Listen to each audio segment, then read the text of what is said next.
Bonjour, donc je vais vous expliquer un peu comment on branche la sono que vous louez chez Sonolance. Donc là vous avez les enceintes, la régie, le câblage, le micro, le casque, le câble pour l'ordinateur, éventuellement votre ordinateur si vous le souhaitez brancher dessus. Donc première chose à faire, le câble d'alimentation. Donc vous branchez déjà la prise au niveau de secteur, hein, donc bien enfoncer la fiche, tourner jusqu'au verrouillage. Ensuite, à l'autre bout, donc, vous branchez la prise électrique sur le courant. Voilà. Ensuite, nous avons donc les câbles d'enceinte. Donc, c'est les câbles avec des fiches bleues au bout. Hein. Donc, deux extrémités. La première, vous la branchez sur la sono. Attention, il a un sens au niveau de la fiche. Hein. Hop. Voilà. Donc, on tourne jusqu'au verrouillage, hein, bien verrouillé vers la droite. À l'autre extrémité, donc, sur la première enceinte. Voilà, jusqu'au verrouillage. Donc le deuxième câble, pareil. Donc on rentre, on tourne vers la droite jusqu'au verrouillage. Et on fait la même chose sur l'enceinte. Donc bien, si elle ne rentre pas, c'est qu'elle est dans le mauvais sens. Hein. Donc on la tourne légèrement. Et on tourne jusqu'au verrouillage. Donc là, vous voyez que sur l'enceinte, vous avez encore une fiche de disponible. Donc elle permet, si vous avez par exemple un pack 5 avec 4 enceintes, de pouvoir repartir vers une deuxième enceinte, ce qui vous permet de brancher les 4 enceintes sur une seule régie. Ensuite, vous avez donc le micro. Donc vous avez une fiche que vous venez brancher ici derrière le micro. Voilà, donc il y a un petit détrompeur aussi. Hein. Voilà. À l'autre extrémité, donc vous venez brancher à l'arrière de la sono sur micro 1 ou micro 2, comme vous voulez. Hein. Donc ici, donc par exemple ici sur micro 1. Voilà, on verrouille. Ensuite, vous avez donc le câble pour l'ordinateur. Si vous voulez brancher un ordinateur, bon, ce qui n'est pas obligatoire, hein, si vous le souhaitez.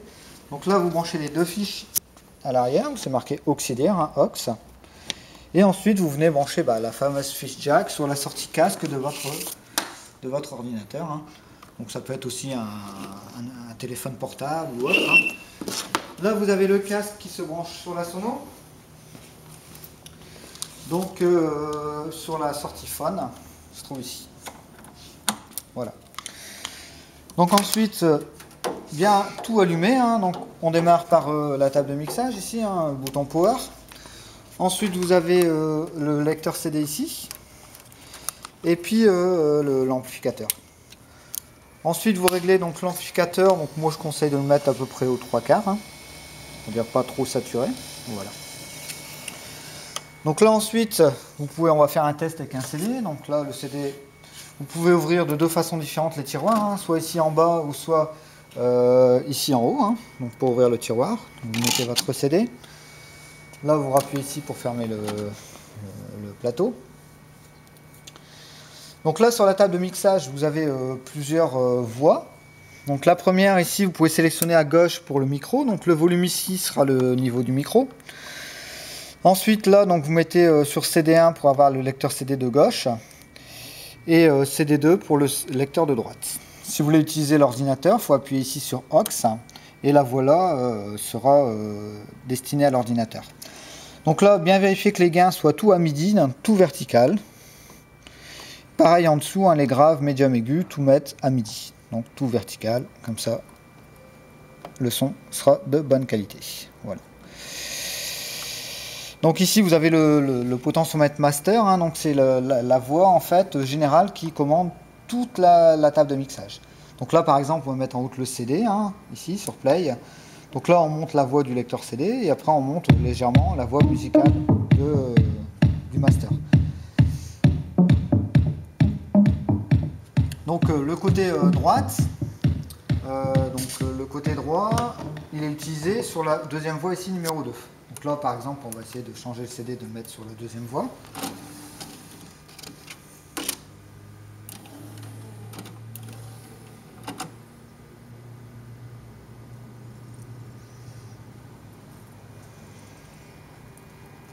Donc je vais en profiter pour vous expliquer un peu comment marche le lecteur CD. Donc c'est très très simple en fait. Hein. Vous tournez ici vers la droite pour choisir tout simplement la plage... la chanson que vous voulez. Hein. Donc le titre s'affiche si c'est du MP3. Et après, une fois que vous avez choisi votre musique, bah, il suffit juste d'appuyer sur play pour la mettre en route. Donc là, on monte la voix de CD numéro 2, hein, ici, hein, vu que c'est le lecteur numéro 2, pour avoir la musique.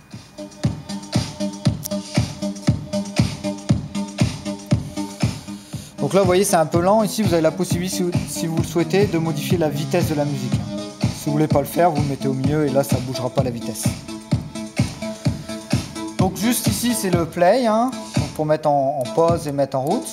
Et le Q, c'est pour le remettre au début de la chanson et le remettre en pause, simplement.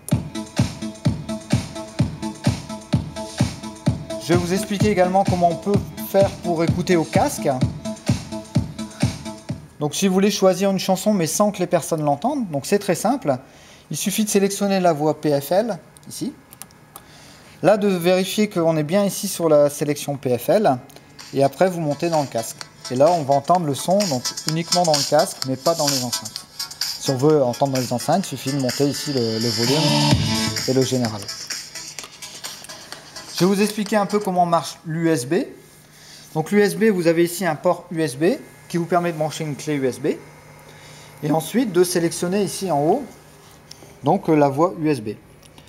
Donc USB 1, c'est la voie qui est à l'avant, et USB 2, donc là c'est quand vous utilisez les musiques que vous avez pris en option en fait, hein, l'option disque chez nous. Donc il suffit de mettre sur USB 2, et là vous avez la musique qui est dans la sono. Si vous avez une clé USB que vous avez mis sur l'avant, hein, donc il faut sélectionner USB 1. Donc là on va vous montrer avec les musiques intégrées. Donc ça, vous pouvez ici donc choisir d'abord le folder. Donc le folder, c'est les différents thèmes musicaux que vous avez sur le listing, hein. Donc là, par exemple, vous avez Actu 2, Ambiance, Cocktail, Français, Musette, Oldies, Actu 1, Pour faire la fête, Soirée, on revient à Actu 2. Donc par exemple, là, on va mettre Actu 1. Ensuite, vous appuyez sur Folder. Et là, vous avez les différentes musiques que vous avez dans le thème. Donc, on reste toujours sur les musiques Actu 1, mais on a différentes musiques. Une fois que vous avez choisi votre musique, il suffit d'appuyer sur Play. Voilà. Vous pouvez changer directement de musique en sélectionnant le bouton ici. Vous voyez, c'est instantané, très rapide. Si vous voulez changer de thème, et puis on va dire par exemple, on va mettre de la musette pour changer un petit peu. Donc là, on choisit musette, on appuie sur Folder, et puis là, on a différentes musettes, hein. Si on veut changer, on veut mettre des slows, bah, il suffit de mettre sur donc les slows sont en oldies. Puis là on a les différentes musiques. Donc là, pour savoir précisément ce qu'il y a comme musique, il suffit de vous vérifier sur le catalogue, hein, avec toutes les musiques, et là vous trouvez les différentes musiques. Voilà, donc merci et puis à bientôt j'espère.